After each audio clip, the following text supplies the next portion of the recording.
하나님께서 45장에 하나님이 기억하고 계시는 바룩이라는 이름을 거론하시면서 심판이 이어지는 가운데 자기 백성들에 대한 심판에 대한 선포를 마치시고, 그리고 그 가운데 남은 자 바룩과 같은 자를 구원하실 것이라는 말씀을, 구원에 대한 메시지를 주시고 나서 이제 또다시 심판을 이어가실 때에 오늘부터 우리가 살피게 될 46장부터 51장까지는 하나님의 백성들을 둘러싸고 있었던 이방 나라들에 대한 이야기를 우리에게 들려주고 있습니다.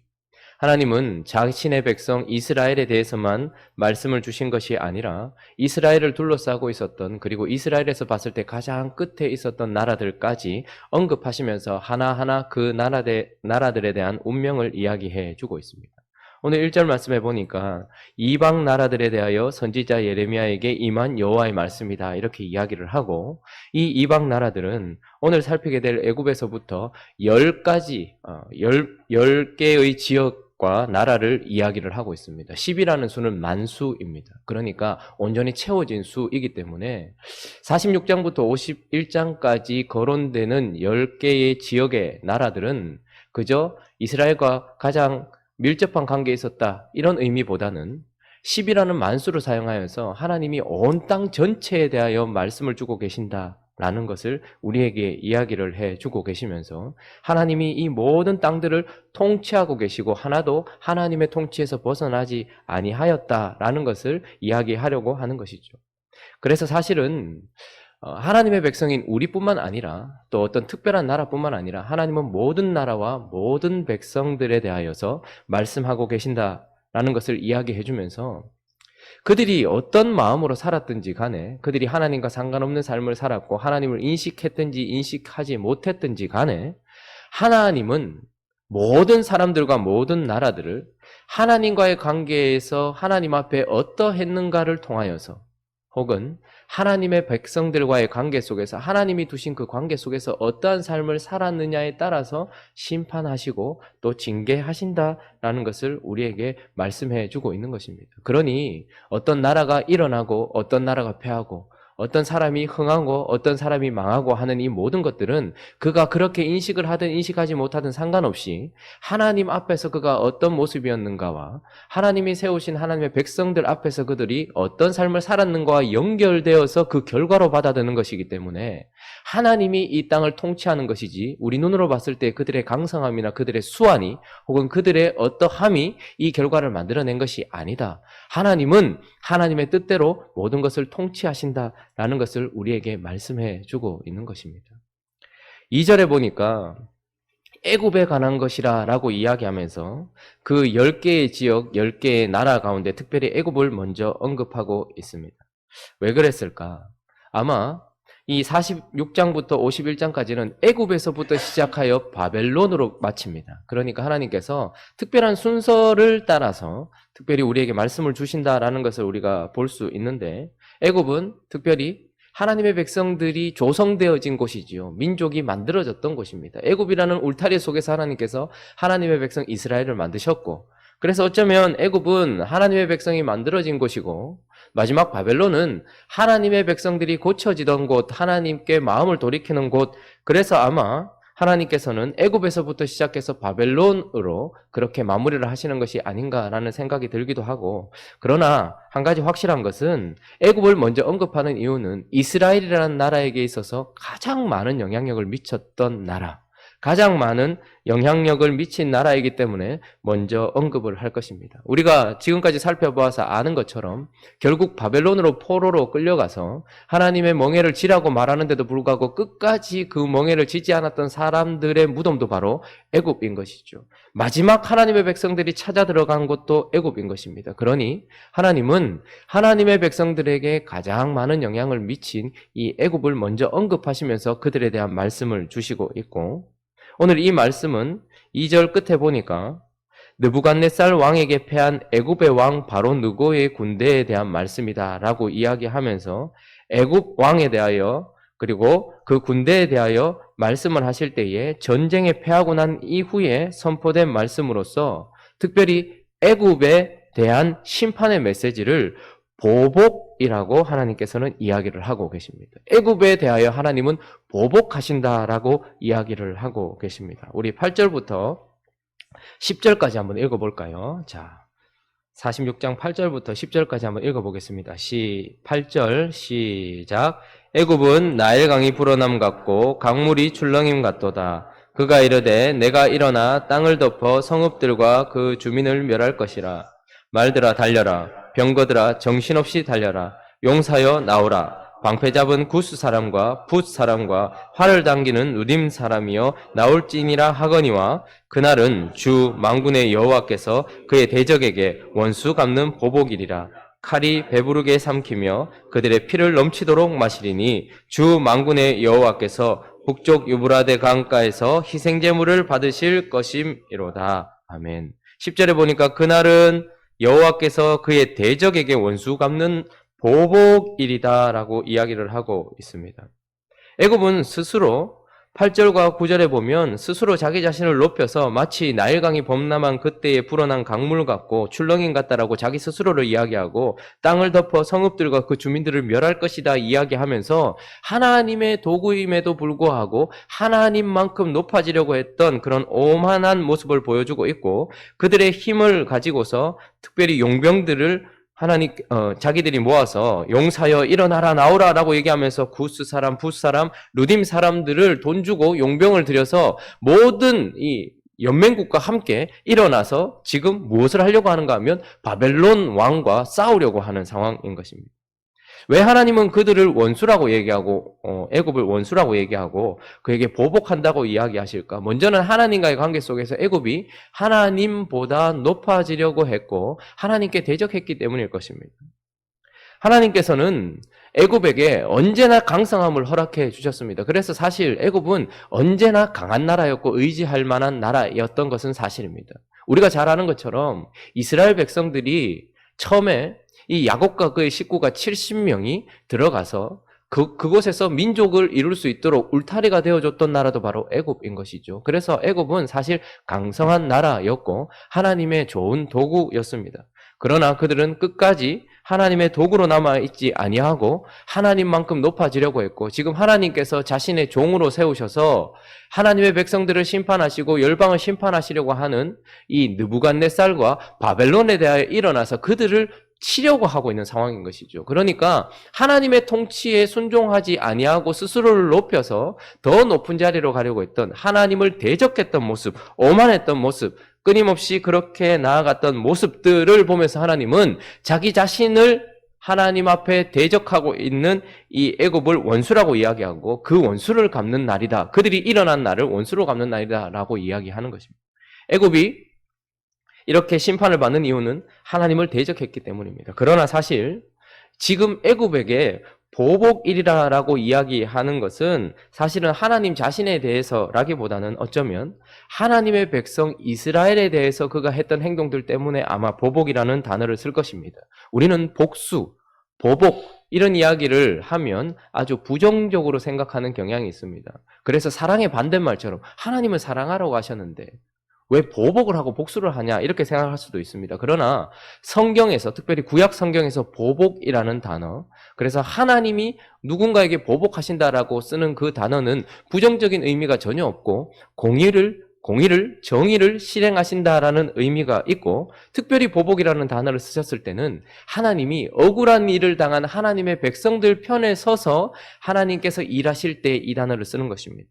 그래서 애굽이 오늘 심판을 받고 보복을 받는 이유는 두 번째로 우리가 살펴볼 수 있는 것은 바로 그가 하나님 나라의 거룩한 왕을 죽였기 때문이다라는 것을 우리가 기억해 볼 필요가 있습니다. 여러분 요시야 왕을 기억하십니까? 요시야 왕을 이야기할 때는 언제나 그가 율법책을 찾았다 이렇게 얘기합니다. 제목만 봐도 그가 율법책을 발견하다 이렇게 나오고 그가 율법책을 발견한 것이 그냥 책 하나 발견하고 끝난 것이 아니고 그 발견된 율법책을 자기 마음 가운데 새겼기 때문에 이방 제사들을 폐하다 이런 이야기가 나옵니다. 그리고 종교를 개혁하다 이런 이야기가 나오고 그리고 유월절을 지키다라는 이야기가 나옵니다. 그러니까 하나님의 나라에 거룩한 왕으로 서서 하나님의 백성들 안에 있는 우상을 제거할 뿐만 아니라 하나님의 말씀대로 하나님을 섬기게 만들었던 요시야라는 왕이 결국 어떻게 됩니까? 갈그미스 전투에서 이 바로 느고에게 갑자기 죽임을 당하는 그런 상황이 발생을 했습니다. 왜 하나님은 갑자기 애굽에게 보복을 하시는가? 불과 한 4, 5년 전에 그 거룩했던 왕 요시야를 죽인 나라와 그 왕과 그 군대이기 때문에 하나님은 요시야 왕을 죽인 것에 대한 보복으로 이 일을 하고 계신다라고 이야기를 하고 계시는 것입니다. 하나님의 나라의 경건한 왕 요시야를 죽였던 그 일에 대하여 하나님이 요시야와 이스라엘 나라 편에 서서 그렇게 보복을 해 주시는 것이죠. 애굽은 하나님께 이렇게 보복을 받고 있는 것입니다. 또 하나, 이 애굽이 보복을 당하는 이유는 하나님의 왕을 죽인 것뿐만 아니라 그 이후에 어떻게 됩니까? 하나님의 백성을 압제했기 때문이다라고 이야기하죠. 우리가 한번 찾아볼까요? 열왕기하 24장 그 이야기를 해주고 있죠. 22장도 한번 보시면 유다왕 요시야가 제목입니다. 그죠? 열왕기하 22장에 보면 제목이 유다왕 요시야 이렇게 되어 있죠. 그리고 그에게 언제나 이렇게 주어지는 이야기들은 하나님과 관련이 있어요. 그래서 율법책을 발견했고 23장 처음에 제목은 보면 요시야가 이방 예배를 없애다 이렇게 나옵니다. 그리고 21절 위에 보니까 요시야 왕이 뭘 했어요? 유월절을 지키다. 그리고 나머지 기억을 했는데 그 다음에 어떻게 됩니까? 요시야가 죽다 이렇게 나오죠. 그래서 사실은 애굽의 왕 바로 느고가 아수르를 치기 위해서 아수르를 치고자 하여서 나왔는데 이 일을 막아섰던 요시야가 죽임을 당했습니다. 그러나 바로 느고는 그 왕을 제거하는 것에서만 그치지 아니하였고 31절부터 우리 35절까지 한번 읽어볼까요? 열왕기하 24장 31절부터 35절 있습니다. 시작. 여호아하스가 왕이 될 때에 나이가 23세라 예루살렘에서 석 달간 다스리니라. 그의 어머니의 이름은 하무달이라. 림나 예레미야의 딸이더라. 여호아하스가 그의 조상들의 모든 행위대로 여호와 보시기에 악을 행하였더니 바로 느고가 그를 하맛 땅 리블라에 가두어 예루살렘에서 왕이 되지 못하게 하고 또 그 나라로 은 100달란트와 금 1달란트를 벌금으로 내게 하고 바로 느고가 요시야의 아들 엘리야김을 그의 아버지 요시야를 대신하여 왕으로 삼고 그의 이름을 고쳐 여호야김이라고 하고 여호아스는 애굽으로 잡아갔더니 그가 거기서 죽으니라. 여호야김이 은과 금을 바로에게 주니라. 그가 바로 느고의 명령대로 그에게 그 돈을 주기 위하여 나라에 부과하되 백성들 각 사람의 힘대로 액수를 정하고 은금을 징수하였더라. 자, 요시야라는 거룩한 하나님의 편에 섰던 왕을 제거한 것뿐만 아니라 그는 그들이 세운 여호아하스를 또 그 자리에서 끌어내릴 뿐만 아니라 자기가 세운 왕 엘리야김을 이름을 바꾸어서 여호야김으로 이름을 바꾸고 그를 세워놓고 그 다음에 뭘 했는가 하니까 벌금을 매기고 그들에게 징수하였다 이렇게 얘기합니다. 35절에 보니까 은금을 징수하였고 이것을 갚기 위하여서 여호야김은 백성들에게 그 돈을 또다시 부과하였던 것이죠. 여기서 말하는 징수는 제가 이 본문을 설교할 때도 말씀드렸는데 출애굽기 5장 6절에 나오는 애굽에 있었던 백성들이 너무너무 힘들어서 집도 주지 않고 재료도 주지 않고 벽돌수를 맞춰야 되는 그때에 있었던 감독들이 그들을 힘들게 만들었던 그때 썼던 단어라고 이야기했습니다. 그러니까 애굽은 하나님의 백성의 거룩한 왕을 제거했을 뿐만 아니라 자기가 생각하는 왕을 세워놓고 이들을 끊임없이 힘들게 만들고 압제하고 억압했다라는 것을 우리에게 이야기를 해주고 있는 것입니다. 애굽은 참으로 아이러니한 나라입니다. 의지할 만한 힘을 가지고 있고 우리의 보호막이 되어주는 것도 사실이지만 그러나 그것을 의지하기 시작하는 순간부터 우리를 압제하게 되는 것이죠. 우리가 잘 아는 것처럼 이 바로의 애굽 왕 바로 느고가 세운 이 여호야김이 어떻게 합니까? 하나님께서 주신 말씀을 갈기갈기 찢었던 왕이기도 합니다. 하나님으로부터 전무후무하게 떨어지게 만들고 결국은 이 나라가 심판받도록 확정짓게 만들었던 왕을 세운 것도 바로 느고인 것이죠. 그러니까 이 애굽의 왕과 그의 군대들이 한 행동은 이스라엘 백성들을 하나님으로부터 멀어지게 만들 뿐만 아니라 매우 압제했던 것입니다. 그래서 하나님은 이제 어떻게 하십니까? 시간이 되어 여호야김 4년째에 보복하신다라고 라고 우리에게 이야기를 해주고 있는 것이죠. 애굽에 대한 하나님의 말씀의 첫 번째 부분은 하나님은 애굽에게 보복하신다라는 것입니다. 말씀을 정리하면서 우리에게는 애굽과 같은 존재가 없는지 한번 생각해 보기 바랍니다. 오늘 이 아침에. 이스라엘 백성들에게 있어서는 애굽은 하나님을 대신하는 나라였습니다. 언제나 내가 힘들고 어려울 때면 찾아드는 나라. 결국 내가 하나님 아니면 결국 하나님보다 더 의지해서 그곳에서 내 인생을 마칠 만한 나라. 내가 무엇인가 의지하고 있는 그 강력한 힘, 그것이 바로 애굽입니다. 그런데 그 애굽은 결국 하나님께서 세우신 왕을 제거했다라는 것을 통하여서 우리도 보게 되는 것처럼 그 애굽이 우리에게 있는 한 우리 마음속에서 하나님이 세우신 예수 그리스도라는 왕이 제거되고 밀려나게 만드는 그 어떤 것. 우리가 어떤 것을 사랑하면 또 다른 것을 사랑하지 못합니다. 돈을 사랑하면서 하나님을 사랑할 수 없는 것처럼 바로 누구를 의지하면서 요시야 왕을 함께 가지고 있을 수는 없는 것이죠. 애굽은 내 마음속에서 나의 왕 예수 그리스도를 밀어내는 강력한 힘인 것입니다. 나의 왕 예수 그리스도를 제거하는 강력한 힘인 것입니다. 뿐만 아니라 그렇게 의지했더니 결국 어떻게 되는 것입니까? 아이러니하게도 그것이 나를 압제하여서 결국은 그것이 나를 힘들게 만들고 멸망하게 만드는 것.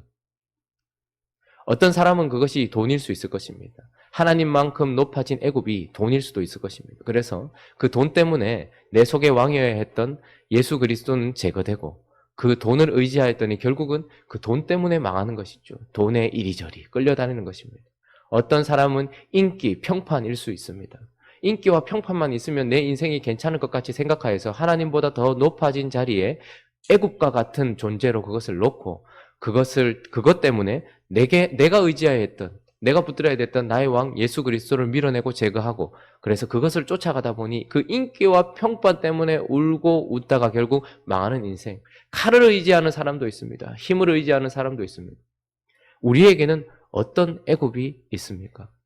그 애굽은 아주 강력하고 아주 달콤하고 내게는 지분과 같고 내게는 힘이 되어줄 것 같은 그 무엇입니다.